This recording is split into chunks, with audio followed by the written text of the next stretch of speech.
Uh, hell. Oh shit. Hang on. Wait. Hang on. Hang on.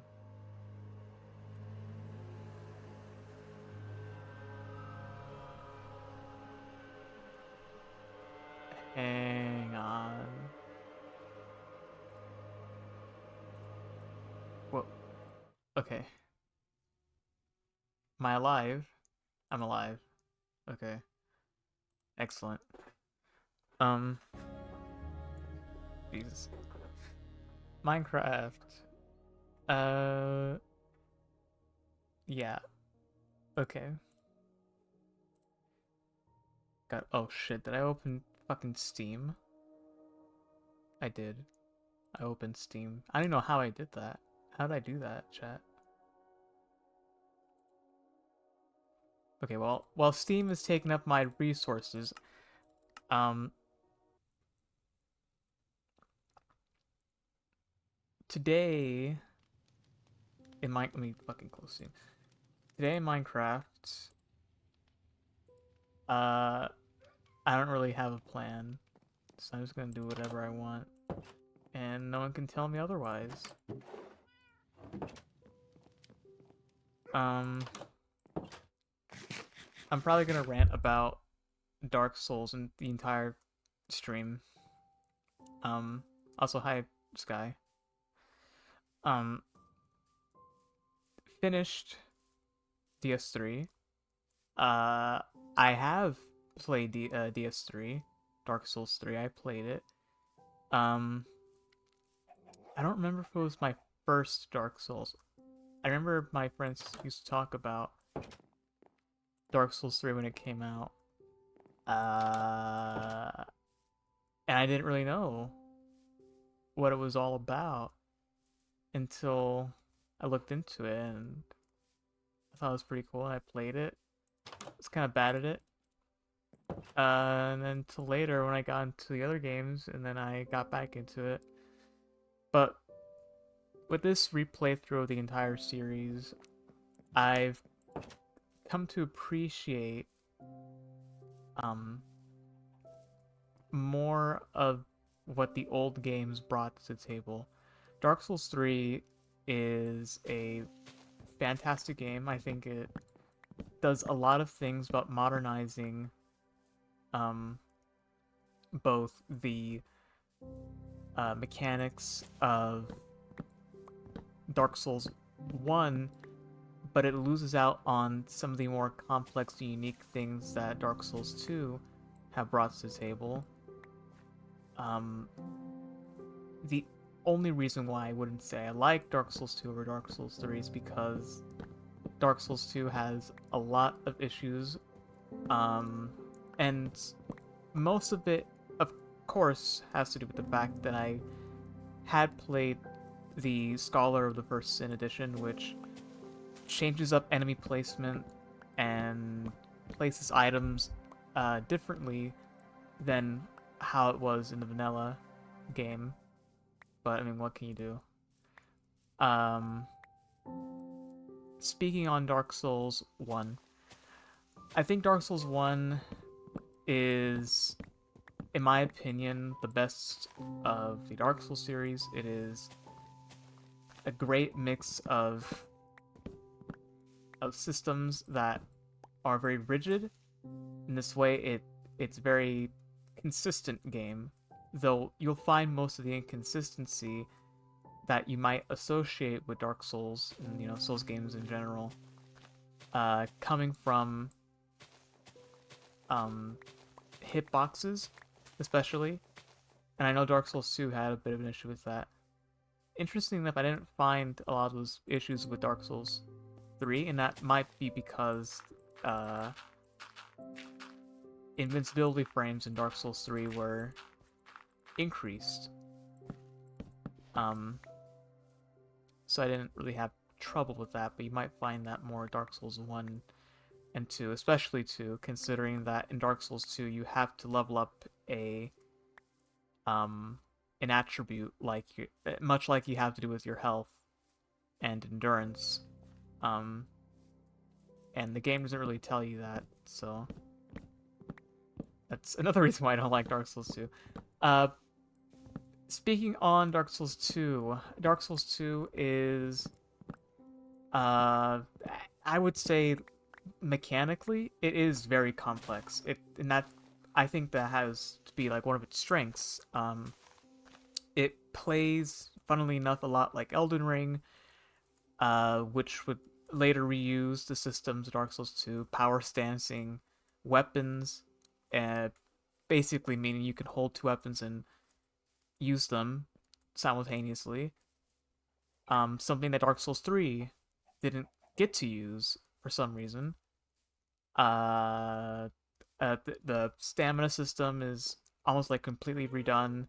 Uh, if you are low on stamina and you hit an enemy, you'll deal less damage because it's like you're exhausting like all your energy that you have left into one attack, and it's like you can't spam attacks in order to dish out as much as possible. You have to be very mindful of how you manage your endurance.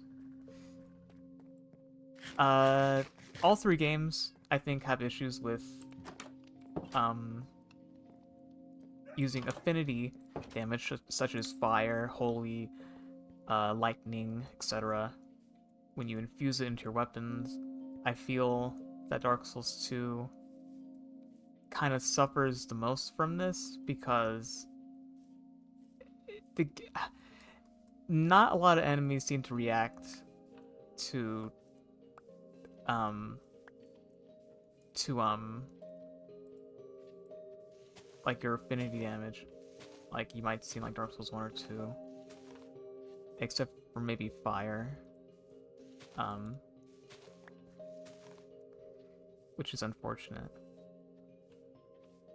Another thing about Dark Souls 2 that I like about it is that it has a more, and some people might disagree with me on this, but, and I did use a guide, but I did like the world better than Dark Souls 1, even though I like how they structure Dark Souls 1 more than I do Dark Souls 2. I like Dark Souls 2's world better.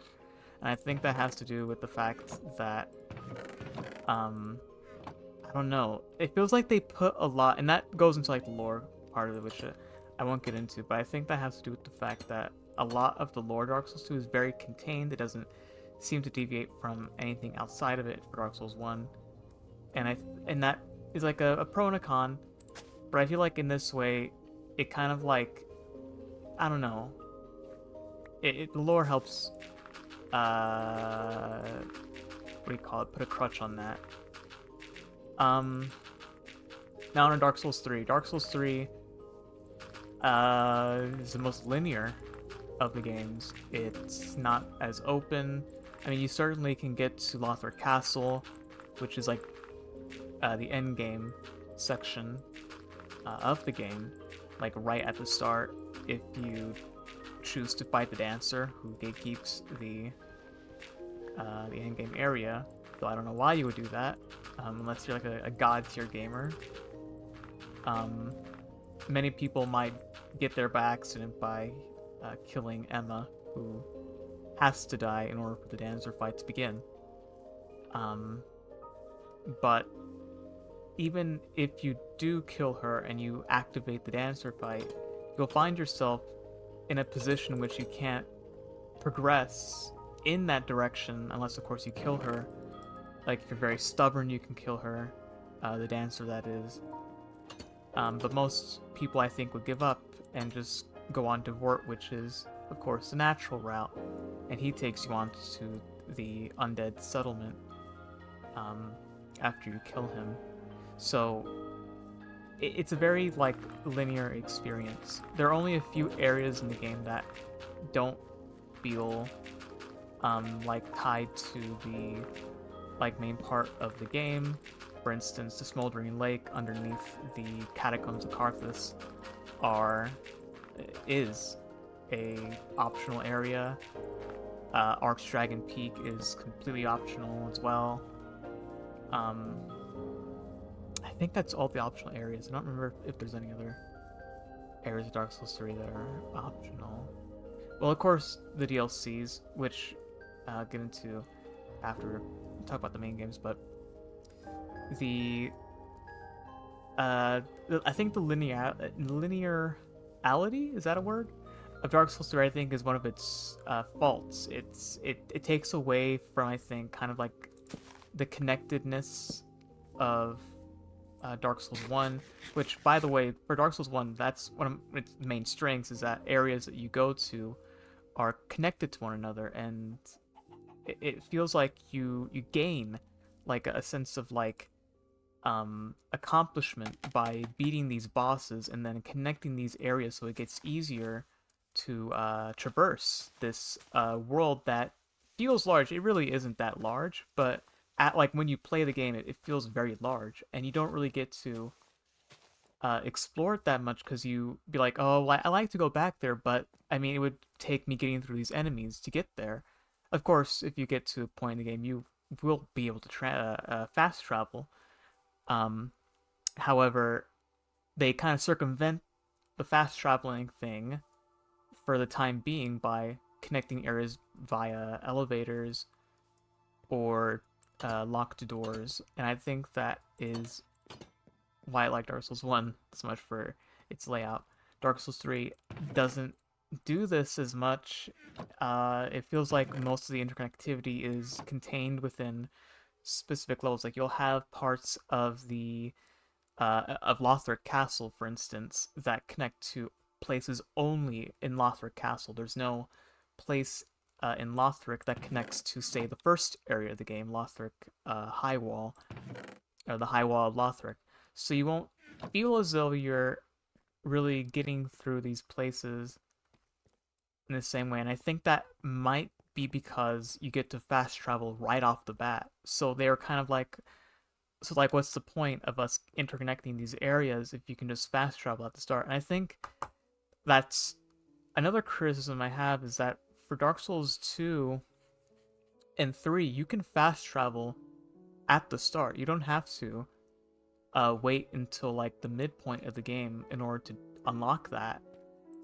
Some people might disagree with me in saying that because they like the um, accessibility of being able to fast travel early in the game. I understand, and for a game like Elden Ring, for example, I understand. Like a game as big and as open as that requires fast travel, or at least some way of fast traveling. And I have my thoughts on Elden Ring's fast travel system. Like, for instance, an idea I had is like, well, if they did that like whole bird glider thing for Night Rain, why can't they just do that in like the next Dark Souls or Elden Ring? Oh, speaking of like a Dark Souls 4, I don't think that there should be a Dark Souls 4. The finality.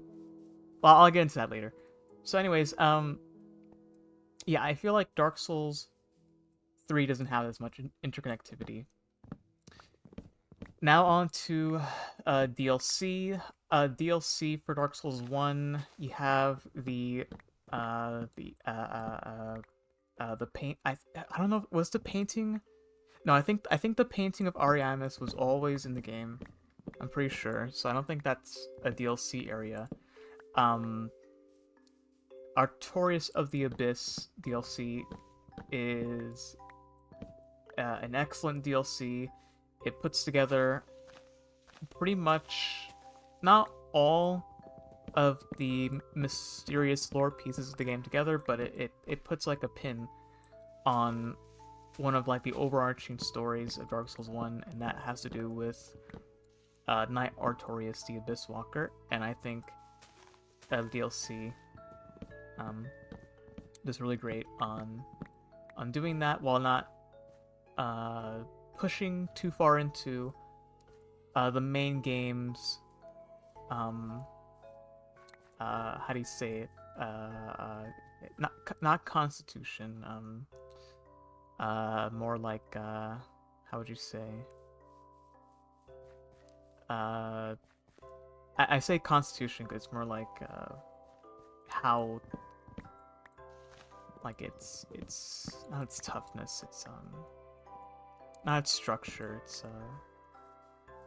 there's a word for it, but it doesn't intrude on the main game, and I think that's due to the fact that it takes place in the past. It takes place in the past, and I think that allows you to be immersed in the story of the DLC without feeling as though you have to like work your way back with all these other things you might have learned from the game, and I think that is one of the main strengths of that DLC. I don't remember, was there any other DLC for Dark Souls 1? I don't know why I always put the painting area as a DLC when it's probably not. Let me look it up, actually.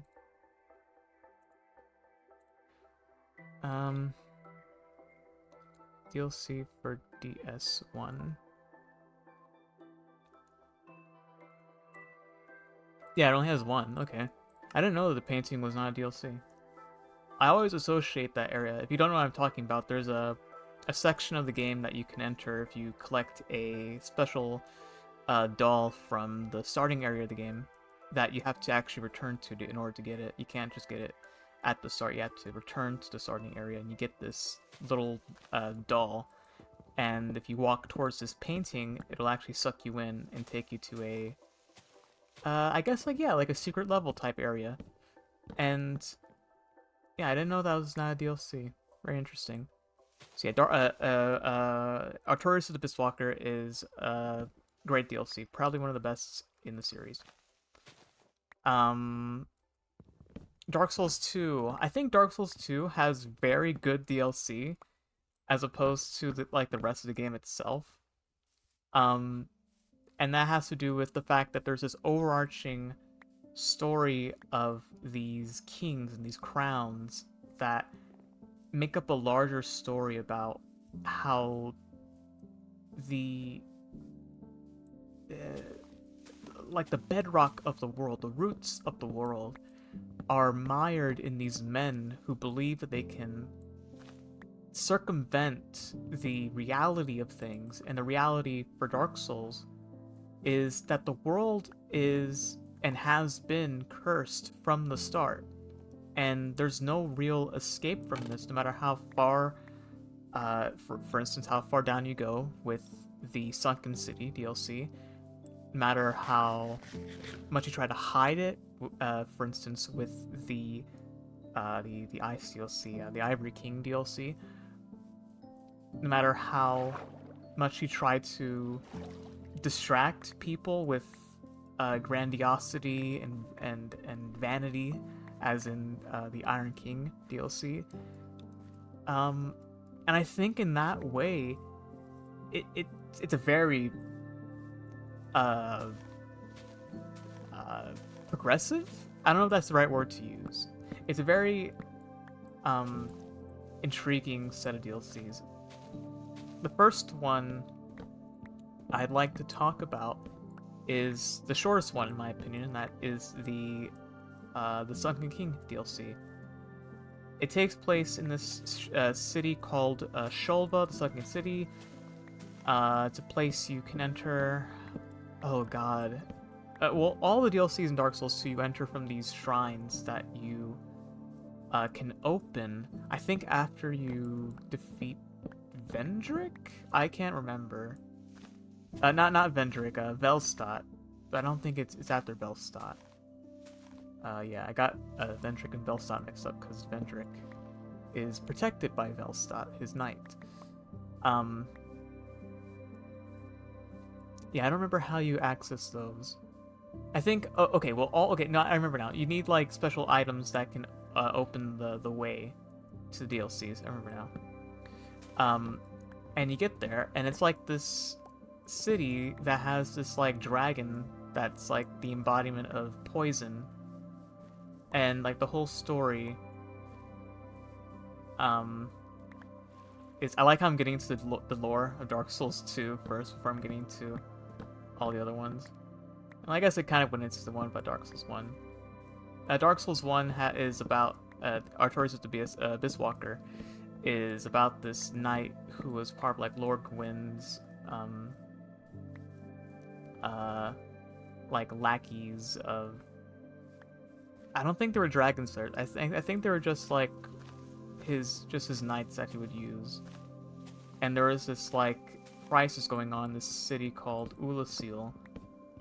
And so Artorias and the other knights went there, and it ended up with Artorias falling to the abyss. And the whole story for Dark Souls 1 is that Artorias had saved the princess, but he died saving her. But the truth is that he didn't save her, and that you had to kill him in order for you to save the princess, not him. So the whole legend about Artorias was a lie. And that's deliberate, of course, because for continuity's sake, it had to be a lie. And I think that's why that DLC is so good. God, I love that DLC. Anyways, Dark Souls 2. The sunken city of Shulva. They had this dragon that was sleeping there, and they found it, and they were like, wow, that's a cool dragon. Let's worship this dragon, let's respect this dragon, and not wake it from its sleep. And King Vendrick saw this, and he was like, actually, I hate dragons, why don't we just go ahead and I'll send a band of soldiers to go kill this dragon. And so these guys come in, and they fool the city into thinking that, he was there for, protecting the city. But instead, he woke up the dragon and caused the entire city to flood with poison. And it killed everyone and corrupted the people that survived. And, of course, that soldier died, and the dragon didn't die. He just was wounded. And it was because of this wound, this overflowing of poison, that led to the city eventually being sunken underground. I don't know if that was maybe due to the fact because of its poison, or maybe because it was... Because like all the cities in Dark Souls 2 DLC are like iterations of the curse. So for those who don't know, Dark Souls takes place in this universe where Gwyn, the First Lord, the god of sunlight, he was this guy who like lived underground with all these other people, his clan, and they found these souls of lords in the dark, in the time in which dragons used to roam the earth, but men did not. And he was like, okay, well, I'm gonna do this thing where I'm gonna kill these dragons with the power that I've gained from my soul. I have these lightning bolts now that can kill these dragons. And he was like, why don't I just kill the dragons, and then I can build like a giant kingdom above ground where I can be like a god amongst my people, and I can have friends that are also gods. And so they do that. But the thing is, and Dark Souls 3 kind of goes into like the beginnings of like the curse that the world's been set through, but in order for him to do all this, to kill the gods and to subjugate humanity, basically, was he took his soul and it's like back and forth on this, but he either took his soul and fed it to this fire in this like giant ritual, or he did it with humanity, who stemmed from another person who also had a lord soul amongst himself, the pygmy, he is called. Either way, this linking of the fire, as it's called, shackled humanity to this thing called the First Flame, which burns humanity at its core. And it's very complicated to get into, but essentially what it means is that people can't live their lives the way they want to because they can't die, because seemingly this flame is keeping them alive. It's like they can fall over, die if you stab them enough and they'll fall over, but they will eventually come back with this fire. And the way they do this is because of the curse. Okay, so the curse is that the fire does fade, but when it does fade, people start to hollow and go undead. And hollowing is this process in which people's humanity kind of like gets corrupted and like spills out. And there are some people in Dark Souls 3 that like say that this is actually the most true version of humanity. It's a whole thing. And anyways, just how this relates to Dark Souls 2 is that each time the fire fades, it has to be rekindled in order for it to not fade, because otherwise there'd be dead people roaming around, and the world goes dark, and there's a whole slew of reasons why you don't want it to go dark. So someone, either our previous player in Dark Souls 1 or some other undead or person, linked the fire, and when this happens, the world kind of like gets turned on its head, and the world kind of like lapses and comes back again, with people returning from the dead, sometimes as themselves or sometimes as different people. There are instances in which the same people come back and they're the same people, but oftentimes there's always a city, there's always a king. Very Bioshock, I know, but it's true. And the city that came back for Dark Souls 2, before King Vendrick, it seems, was, well, not quite. It's kind of like it's like all the kingdoms exist simultaneously, but they also don't at the same time. It's very confusing. But one of them was the city of Shulva, and the DLC kind of goes into this. All of them do, but in DS1's DLC, the thing that stole the princess that Artorias was trying to save her from was this being called Manus, who was either the pygmy that I spoke of before that had the Lord Soul, which, by the way, is the Dark Soul itself, and there's a whole lore theory I have on that, but essentially when he died, pieces of him spread throughout the abyss, which he was the father of, essentially meaning that he was like a being of the abyss, which is like this place at like the bedrock of the world that is the culmination of like nothingness. It's a very dark place, but things live in this abyss, and he was one of them. But he was also human. But anyways, his being, his soul, spread across basically time and space. And one of his little soul droplets went into children. Of course, not all at the same time, but one of the children was, God, I forget her name, but she eventually became a queen to the Sunken King of Shulva. And she was the one who, I believe, like, started the whole thing of worshipping the dragon. I'm not quite sure about that. But she had the reins of everything, even though she wasn't the king. She was really the one in charge. And yeah. I don't know where I was going with that one. The Sunken City DLC is very interesting. It kind of scares me a little bit. I don't know why. Because, like, it's just like a city underground that you just kind of, like, find, and, like, you kill a dragon, and, like, nothing happens.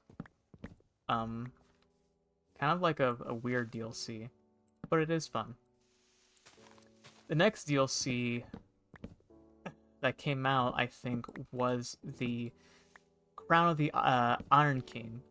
Now, the Iron King, you actually do kill in the base game, and he is theorized, and I think it's true that he is an iteration of Gwyn. And in the game, he's like this molten lava demon. And that's, by the way, don't take, if you're like a Dark Souls fan, don't take me saying demon as literally, because I know demons and humans are very much different, and Gwyn did not turn to a demon. But he looks like a demon, but he's not. He's just like this lava creature that, I guess, when he wasn't a lava creature, he built this kingdom on top of a volcano. For some fucking reason, I don't know, he's stupid. But anyways, he found this thing. It's not quite explained how, but he found this item, this object, that can turn stuff into iron or can make iron out of nothing. And with this, he said, hey, I can make infinite metal. Why don't I just make a kingdom out of this? And he does. And he does this, and he was a very prosperous king. The issue is that, again, another child of Dark found its way into his kingdom. And it came into his kingdom as a little girl, and I think she actually is a princess. And this princess caught the eye of a very certain knight that the Iron King very much respected, and basically his most faithful knight kind of like fell for this princess that didn't, I guess, really love him back. And I think, I don't know if it's explained that she did this herself or if the Iron King did this, but at the end of it, she basically was like burned with the power of like the Iron King's metal making object or some shit like that. I don't know. When you find her, she's like, her soul's fragmented and she's like burning. She's like ashy. I don't know.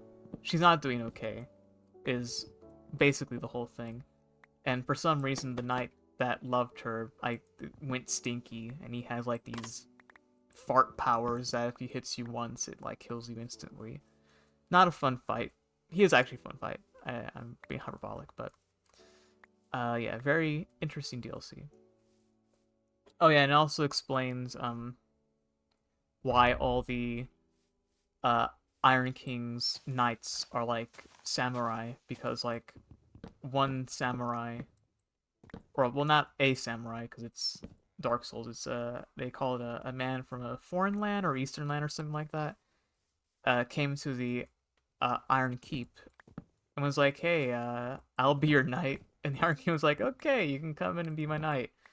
And he brought over his skills from his homeland, and very nice explanation. A very fun fight, by the way, with Sir Alun, his name would be called. Very fun fight. Let's see. The next DLC. Hydrate. Stay hydrated, chat. The next DLC is my favorite, and that's the Crown of the Ivory King. The Ivory King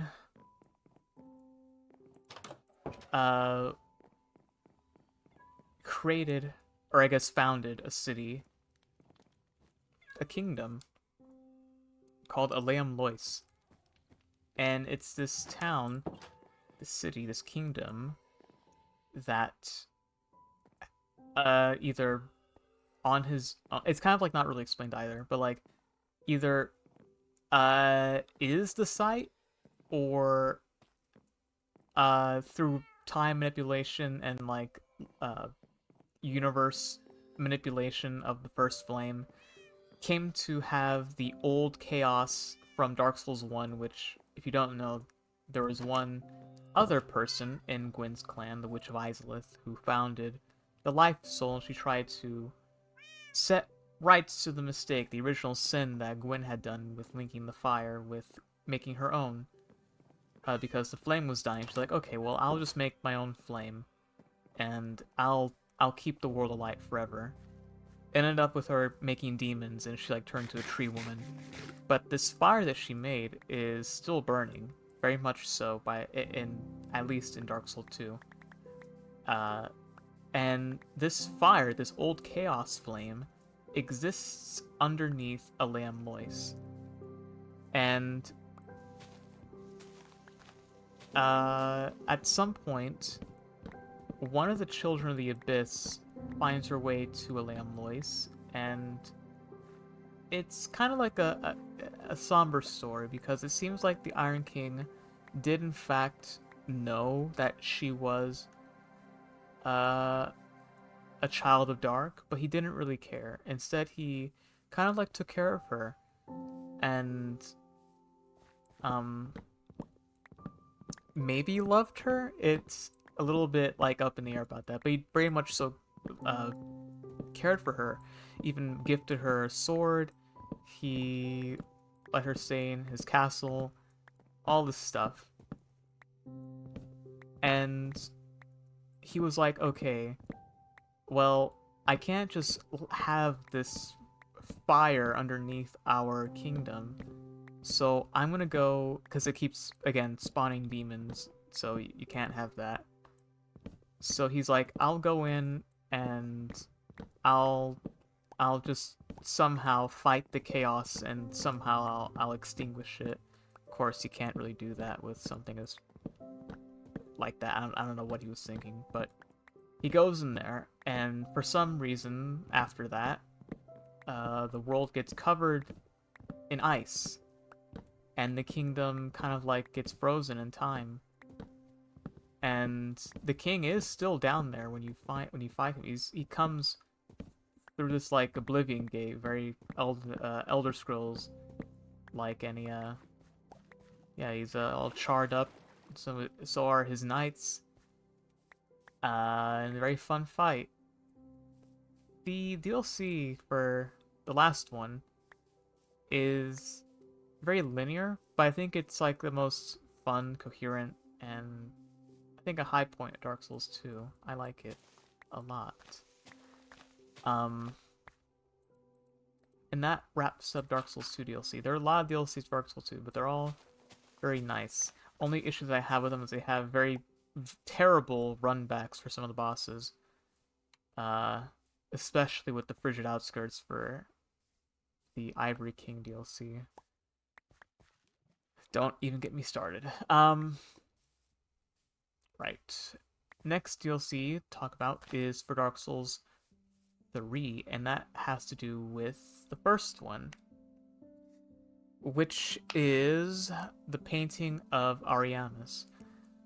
Now, both DLC for Dark Souls 3 are kind of like connected in their own way, and it surrounds this this guy named Gale, who is a slave knight, who are these knights that were in slavery, but they were given, I guess, like a purpose, and that purpose was to be knights for I don't remember if it was for the what do you call it? There's like a church, Dark Souls 3, that like controls everything. I don't think he was for that one. He could have been, but I don't remember. Certainly in Dark Souls 3 DLC, the first one, it does get into the fact that the people that went into the painting were followers of the Way of Light, which is like this overarching religion in Dark Souls. And Gale does, in fact, show that he's a practitioner of the Way of Light in his fight, but all the paintings in Dark Souls, which is, say, the two of them for Dark Souls 1 and 3, show that there's a place for people who are kind of like outcasts, and that comes in the formation of these paintings, which are, yes, in fact, paintings that you can go into very Mario 64 style. And one of these paintings was named Ariamis. Wait, no, not Ariamis. Is Ariamis the one Dark Souls 1? Painting of... Shit, okay, no, my bad. The first painting was Ariamis in Dark Souls 1, the second was Ariandel in Dark Souls 3, my bad. Anyways, yeah, it's true. Anyways, so yeah. You go into this painting and and they embrace you. The problem with the painting of Ariandel is that it's rotting. And it's rotting because it's been so long since somebody has linked the fire in the world that is outside of the painting, and that has caused the painting to rot and age with time, as all paintings normally do. But paintings in the past in this universe burn alongside the rest of the world when the fire gets linked again, so it wasn't really an issue until this one. And it culminates in this task you're put into where you go into the painting and you meet someone who is much like you, an Ashen One, who is a nameless undead who... Okay, so it kind of goes into like the whole lore of Dark Souls 3, but in any case, I'll get into it. Dark Souls 3 takes place basically at like the end of the cycle of the whole universe, because no one wanted to link the flame anymore, and the flame is so weak at this point that it takes multiple people to gift their flame to a chosen undead, basically, in order to link the flame again. That's how weak the fire is at that time. And because of this, the painting rots. You go in. This person that's there is a sister of the Way of White, I believe? Or no, not the Way of White. She's of this church called the Sable Church, which was like a church of the new royalty of Lothric, who, in my theory, I think, are practitioners of Elka, who is the goddess of sin, who may or may not have used her powers to birth a child that would eventually become a Lord of Cinder. But in any case, she doesn't choose to let the painting burn with fire. She doesn't burn the painting. She keeps it from burning. And because of that, the painting rots.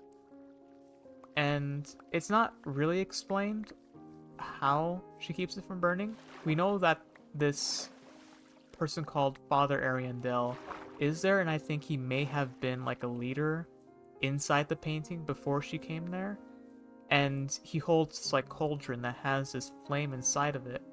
And when we, the player, get close to it, it gets stronger. It calls to us because we're ashen. We are chosen to be a Lord Cinder in the future. So it's like fire is attracted to us. And so is Sister Frida, the woman who's from the Sable Church, and she knows that she doesn't want this painting to burn, maybe out of care for the people there or for some other reason. But in any case, she decides, I can snuff out this flame for a little bit using the blood of the father. So she basically like whips him every so often so that his blood can stout the flame, which is very fucked up, but I don't know. But you end up killing her and the painting starts to burn. And you leave. You kind of like don't really get to solve any of that until the second DLC. But the first DLC of Dark Souls 3 goes into the origin of one of the main villains of the game, Pontiff Sullivan, who usurped the gods of the first game because for some reason at some point in a Linking of Fire they came back and they were able to reconstruct their kingdom. But Sullivan came from this painting. He was an outcast. And he was like, I don't want to be an outcast anymore. I want to be a big boy. I want to control everything using my religion. So he does that. And that gets into the main story of Dark Souls 3. However, I think the DLC does a great job at kind of like hinting at his origins and kind of like reasons why he becomes a tyrant at the end of like that main storyline for him. The final DLC for Dark Souls 3 is the Ringed City. And the Ringed City DLC goes into the origins of humanity who stemmed from the Dark Soul which came from this being called the Furtive Pygmy, who had inherited this soul, this Lord Soul. It was a Lord Soul, much like Gwyn's soul. And Gwyn was not very fond of humans, and it kind of goes... It's kind of like explained that he's kind of like afraid of people. He's afraid of this darkness that's within us as humans. And there's a whole explanation you go into what darkness actually is in the overarching universe of Dark Souls. But Gwyn was afraid. And so he was like, okay, you pygmies, you are very kind people. I like you people. I'll gift you a city. I'll gift you a kingdom. And I'll even put it inside of these walls so that you can be protected. I'll even take a dragon that is descendants.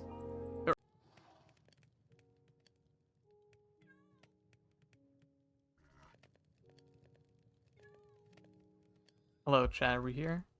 We good? Yeah, I don't know why that happened. Anyways, where was I? Yeah, my stream died.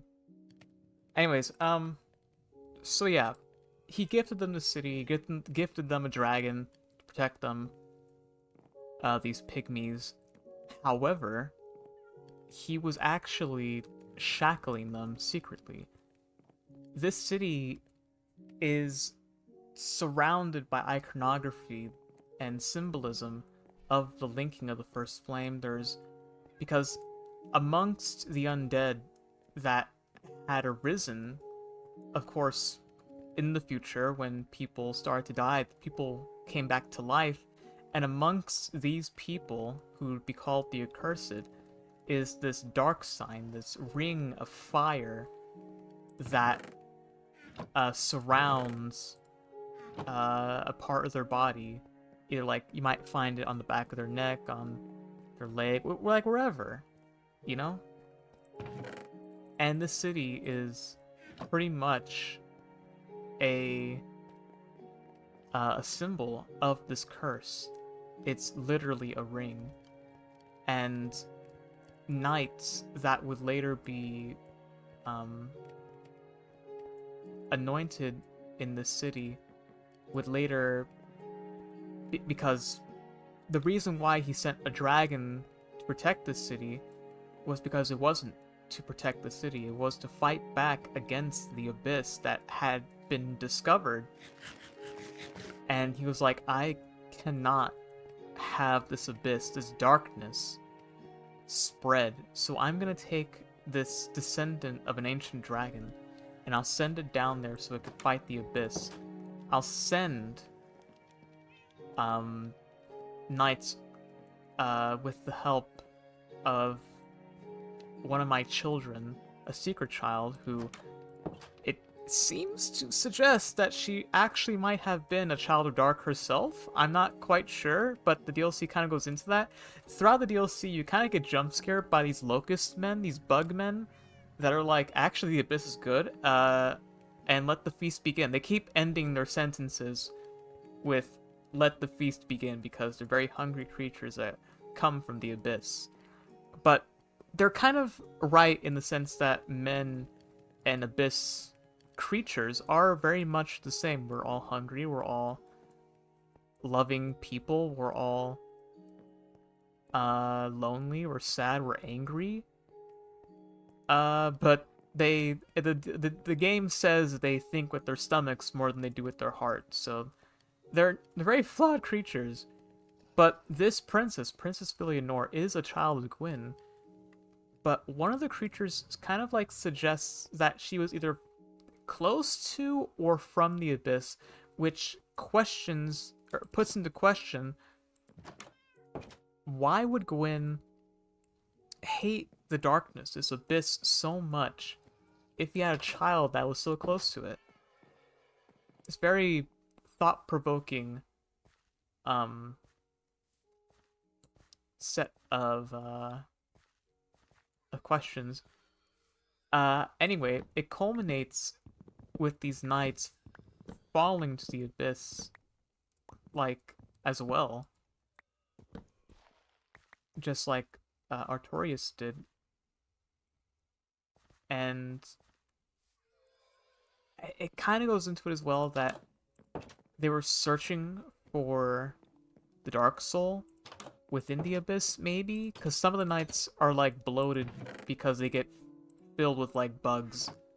And they get, like, big and round with bugs inside them. It's very gross, and they're very tough enemies. I don't know why, but fat enemies in these games are just, like, really fucking hard to fight. But these people, these knights, they do fall to the Abyss. And some of them, in order to stifle this spread of the Abyss through these men, have their armor and weapons forged in the Abyss with fire, and this fire burns them as well, and they kind of like get fused to their armor, and it's kind of like gross as well. So it's like, it's all gross stuff happening here, body horror. By the time that you get there, you have to enter this place called the Drag Heap. And the Drag Heap in the base game, without the DLC, is this place that you find after you put together all the Lords of Cinders on their thrones. And it's this whole ritual where you inherit their fire, because in the past, these Lords of Cinder had, in fact, continued the curse with the linking of the first flame. And they exchange these 5 lords, they exchange their fire onto you, and you become the next Lord of Cinder. And it teleports you, transports you to this place called the Dreg Heap, which is basically the end of time, or close to the end of time.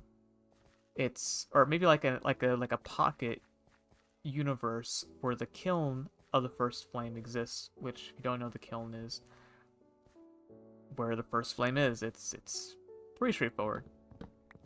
And it's all these kingdoms that have arisen in all these places folding in. It's very like, it's like those scenes in Doctor Strange with the mirror universe. It's kingdoms upon kingdoms of from Dark Souls 1, 2, and 3 just folding in on each other, and it's a very surreal location to play in.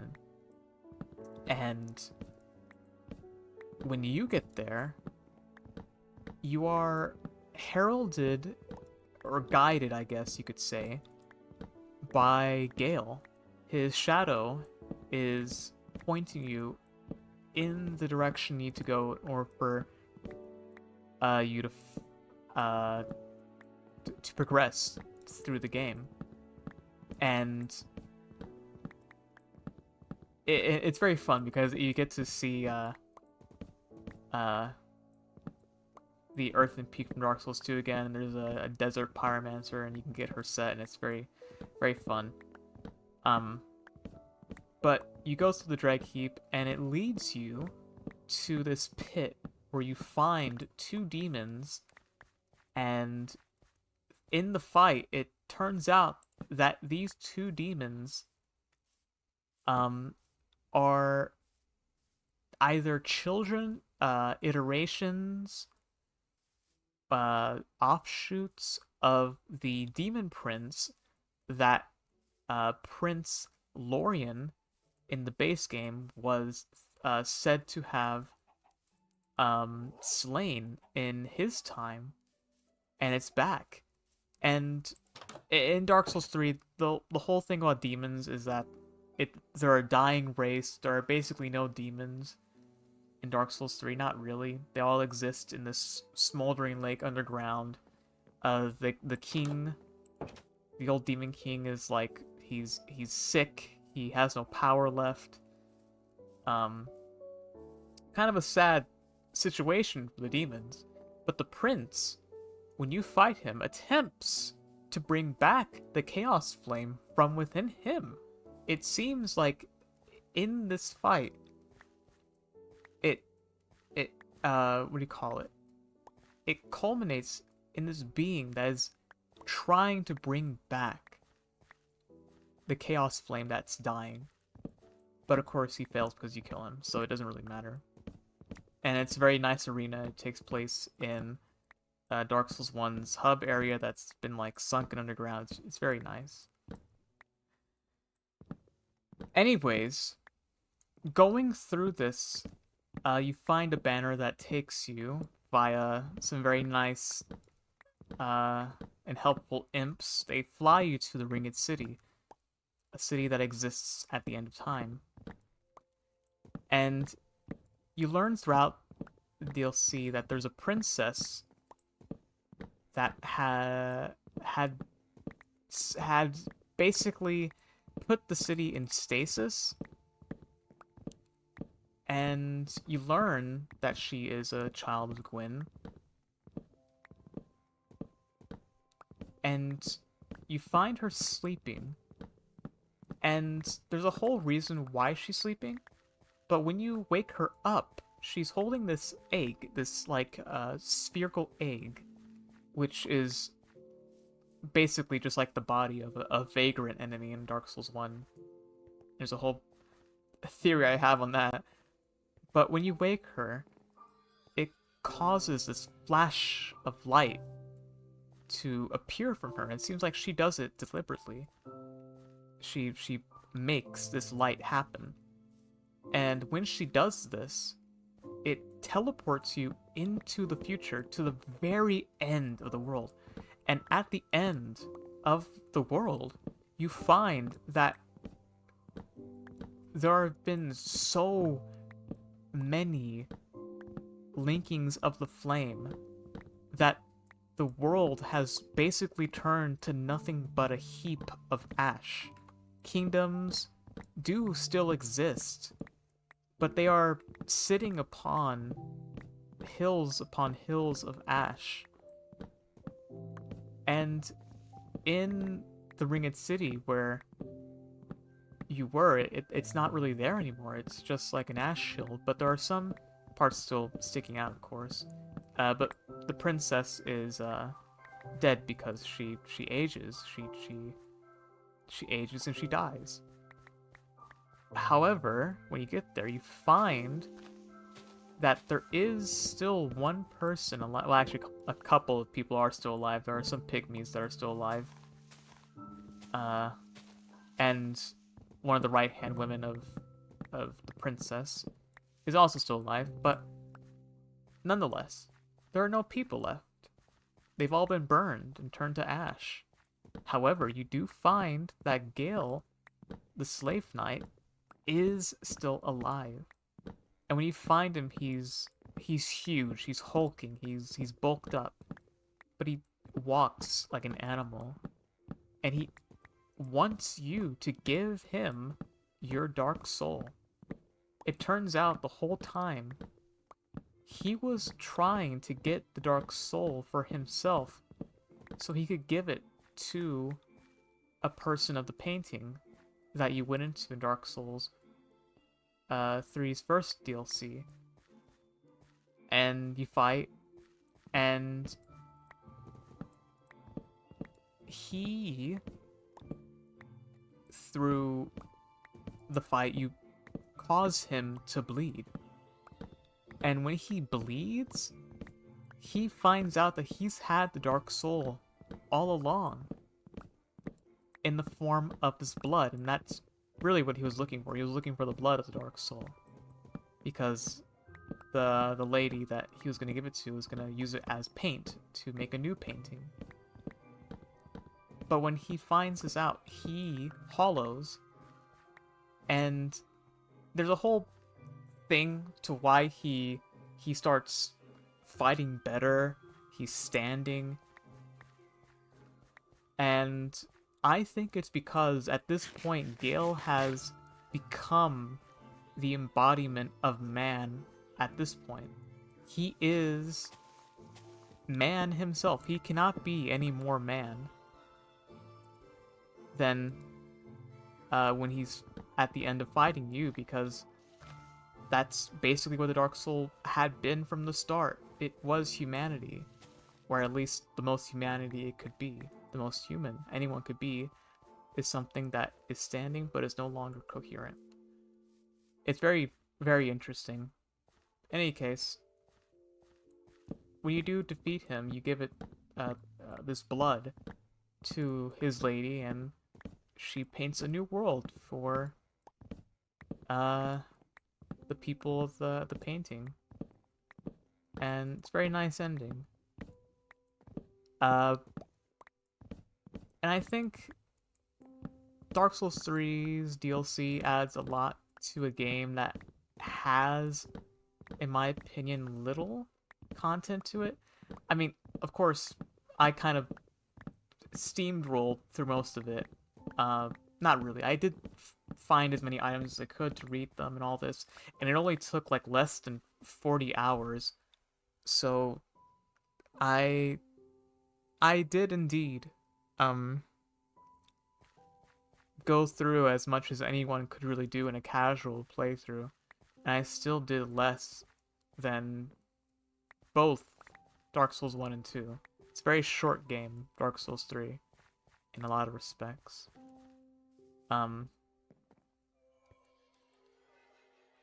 Overall, I think the series offers a lot for people. It offers a challenge, it offers a good story.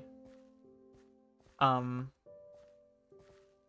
anyone could follow. You don't even have to play the games. You can just like watch any person talking about these games in any sequence you want to, because that's the whole point of Dark Souls, is that each game, yes, does stem from an origin point, but each of them have characters in it that, while they may have existed in some iteration or another in a different time, they are no longer themselves by the end of that cycle. And it gets twisted through time and energy that has been dispersed. And it's a very unique story, I think. And a lot of people want it to continue with a next entry in the series, and I don't think that the game series needs it. I think it was a very neat and clean ending, and it kind of seems like it kind of has to be the final ending for Dark Souls, because when you link the flame in the normal ending, the fire is so weak. You basically just sit down and let yourself burn so that the world gets to continue. And then you have to do it all again, because that's how it has to be. But is that any way for a world to exist forever? Doesn't seem like it. It seems like in the time that Dark Souls 3 exists, because in Dark Souls 1, when you link the flame, it bursts in a giant wave of energy, of fire. In Dark Souls 2, you have to be put into an actual like oven, like a kiln. You would put like clay in, and I guess by extension you would be burned into ash in there as the next monarch. But by Dark Souls 3, it's not even a question that this fire is so weak that, my god, just put it out already. Like, what's the point? And I think that's kind of like the whole message of the third game, is that at some point you have to say enough's enough. And honestly, I think the best ending for the third game is the Dark Lord ending, where you become the Lord of Dark and bring on the Age of Dark, probably for good this time.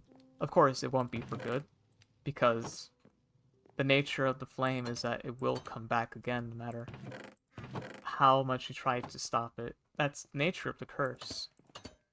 But you better hope that the next person after you continues the Age of Dark, because it's just gonna be another cycle where things just start over all over again.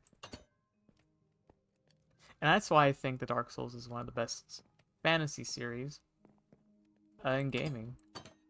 Of course, there's Elden Ring, which I think takes everything that Dark Souls did and just turns it up to 100.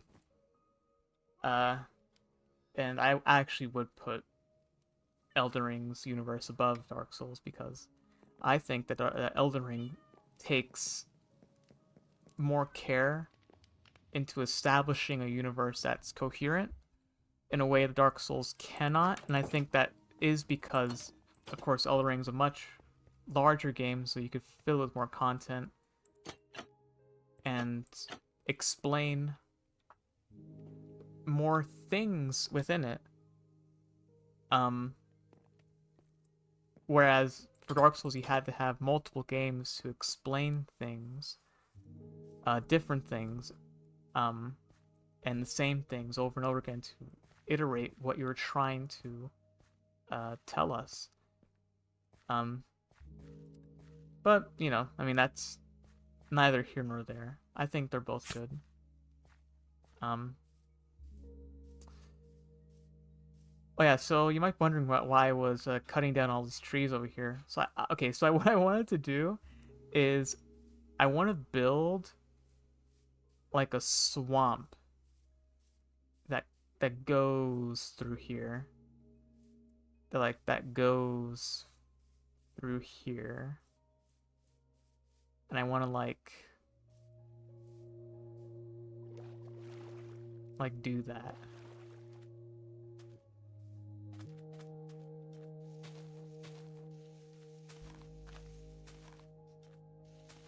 I don't really know how to make a swamp though.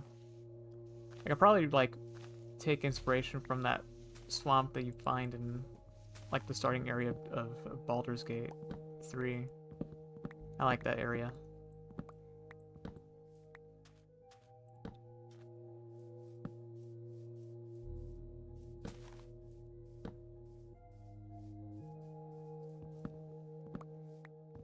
So yeah, any questions on Dark Souls stuff? I know it was a lot of stuff to talk about, but I mean, it's 3 games I had to go through.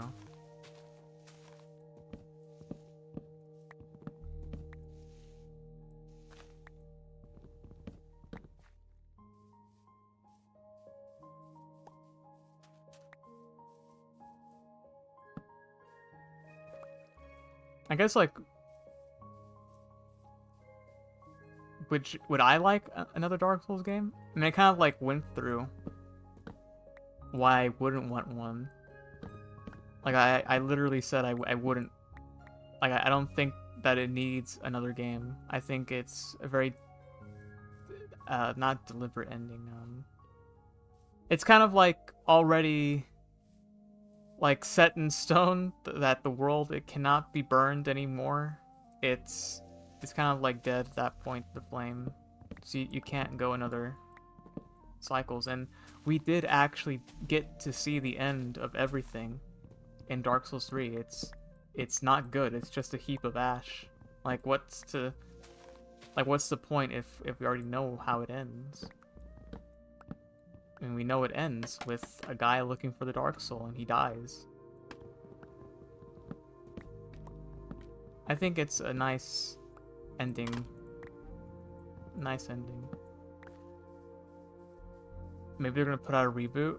I fucking hope not. I mean, I'd like to see, like, maybe a remaster for Dark Souls 2, but, like, we already saw what they did for Dark Souls 1 Remastered. It's not really changing anything. It's just kind of, like, adding better textures and that's it. I don't think that it needs another iteration of the series. It's already done. Like, I wouldn't want, like, a new Demon's Souls. Because, of course, Demon's Souls is already, like, done for itself. It was what came before Dark Souls. And I think Dark Souls did stuff better for that game. You know? Just like how I think Elden Ring is the culmination of everything that From Software did with its Souls series and put it into one game that is like a love letter to all the fans.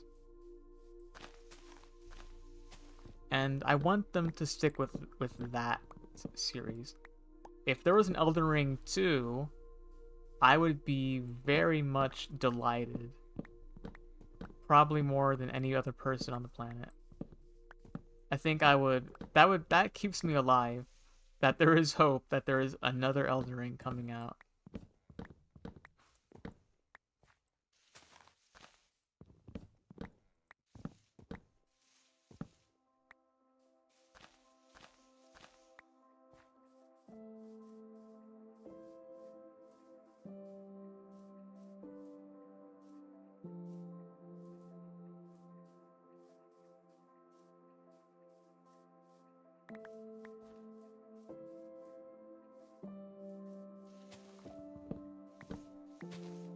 But yeah, I did enjoy getting back into the series because it's good to go into a series you might not have taken as seriously, that you might not have known all the mechanics of. And I will say, having played Elden Ring so many times, getting into Dark Souls 1, 2, and 3, holy shit. It felt a lot easier than I thought it would. Even Dark Souls 3, which I did have some hiccups, especially with Sister Frida. Though I think with that fight, it's like its own thing, because in that fight you have to fight 2 people at one point, so it's not really fair. But, I mean, it kind of is, because, like, one of them, like, de-aggro's in their AI, but... No, I found it quite fun to get back into it. And I understood a lot of choices that were made for Elden Ring. And certainly, choices that were made for the lore, gameplay-wise, and I get to appreciate a series that I guess I didn't really appreciate that much before. So, I'm not a fake fan, I guess. Not to say I was, you know, it's just a figure of speech. It's true, though.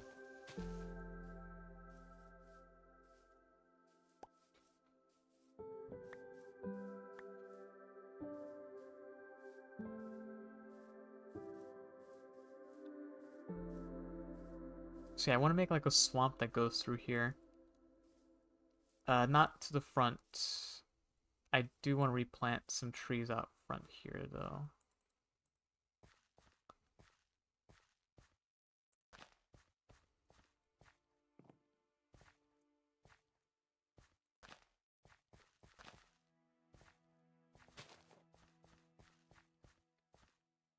Just a few.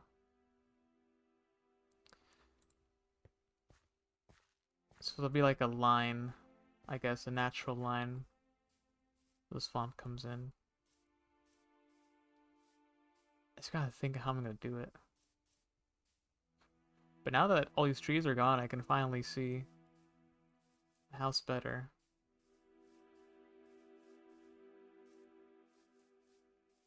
Very nice indeed.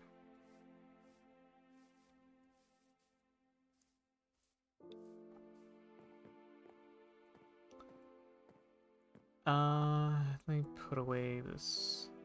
Got a lot of spruce wood now.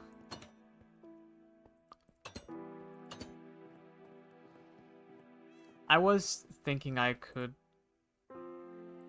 what do you call it? Like a cow animal pen, babe, but I really did want to talk about, Dark Souls stuff, so there's that. I think maybe next stream, or actually maybe not. I shouldn't put it off. It's like if I keep putting off the cow thing, the animal pasture thing, it's gonna like haunt me forever because it's really a thing that like stays in the back of my mind all the time. So maybe I could put it somewhere else then.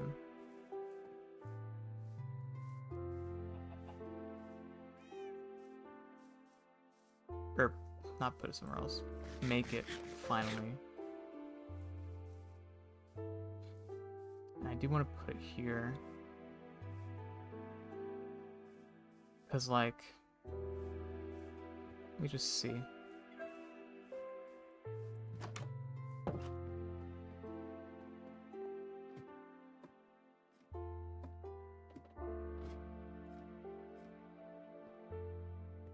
really see from here.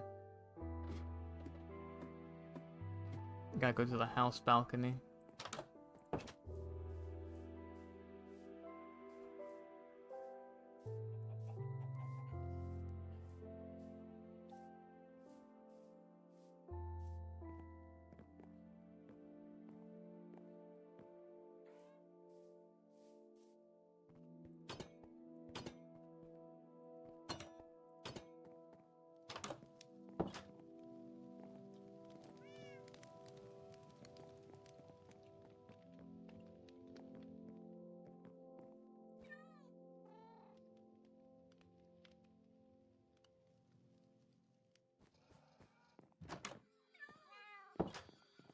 Yeah, see, because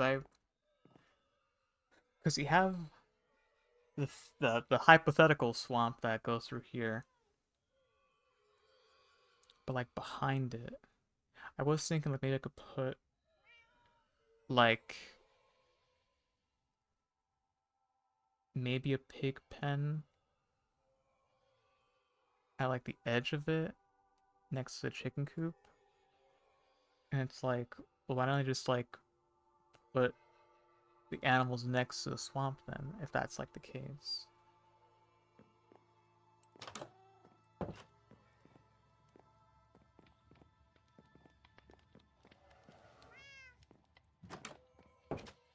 And then I gotta think like, well then how I'm gonna keep, you know, like, I make, like a sheep area, I gotta have like all the animals in one location, so it's like, I don't want to put like a place that I could roost, um,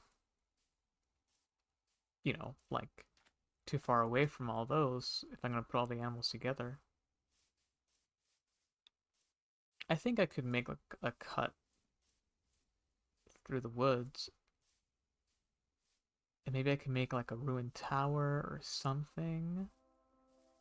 I have more lore that I've written down, and it gave me a good idea of how I'm going to continue. Okay, so I think I still want to make this area like the logging place where I put trees and shit. So I think what I want to do is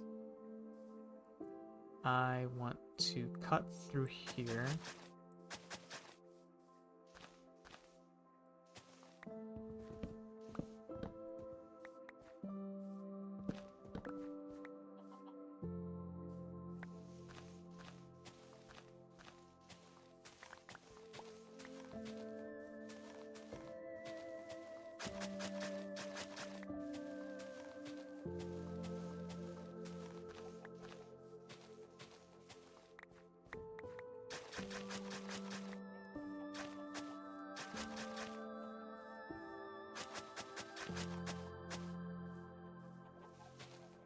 Put past the door there.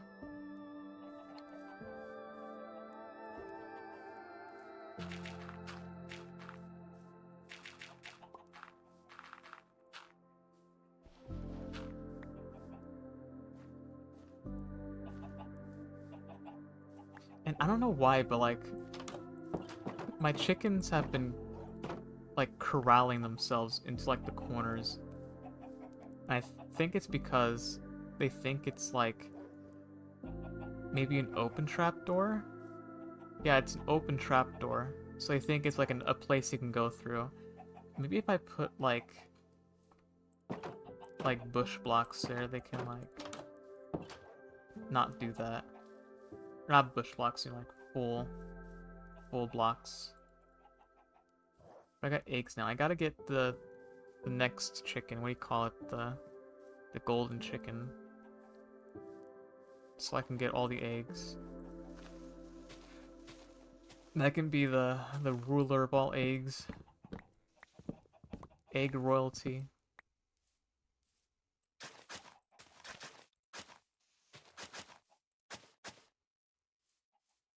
Okay.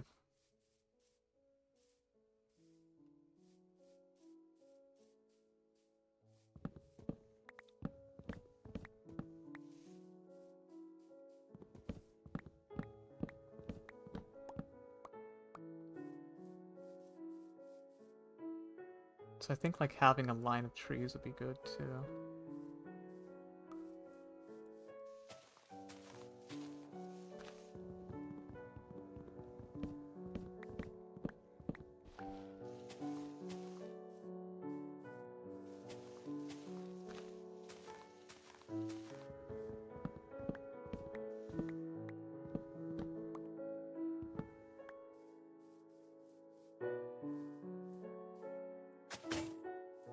Fuck.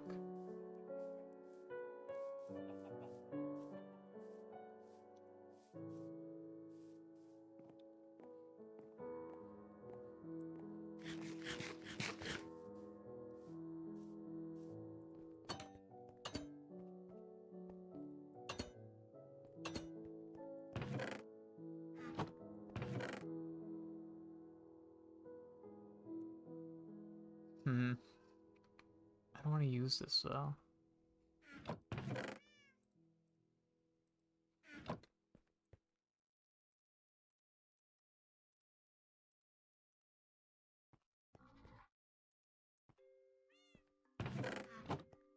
They need to make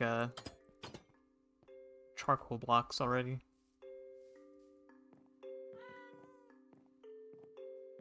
Please, Mojang. I would literally kiss you on the mouth if you made charcoal blocks. It would solve all my problems.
Gotta lock in. See, now my voice is shot. Because I ranted so much. This is God's punishment.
What am I gonna do about this then?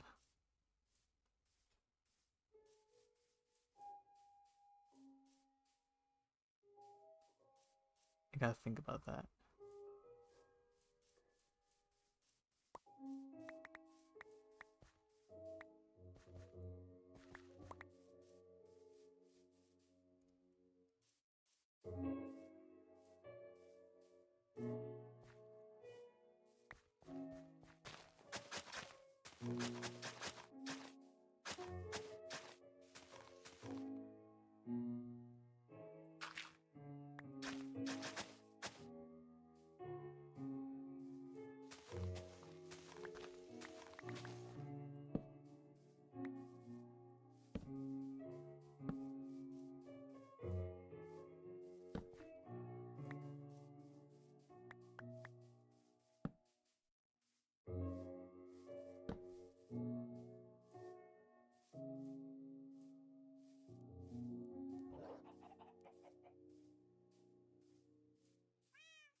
Like, I'm thinking maybe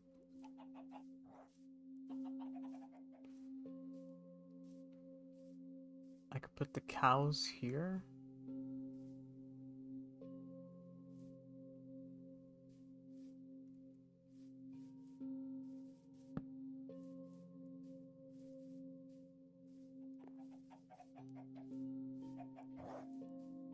But then I have to deal with the hole here. Maybe I could incorporate it somehow.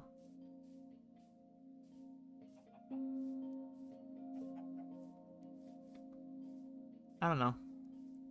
Lots of ideas to think about. But I think that'll wrap it up for today's stream. Yeah, I talked a lot about Dark Souls today. Kind of went on the rant. And chopped some trees, but it had to be done. Had to get all those trees chopped down anyway. So if you enjoyed me ranting and playing Minecraft, subscribe and follow. All those things. I love you all very much. And I'll see you all next time. Bye-bye. Bye.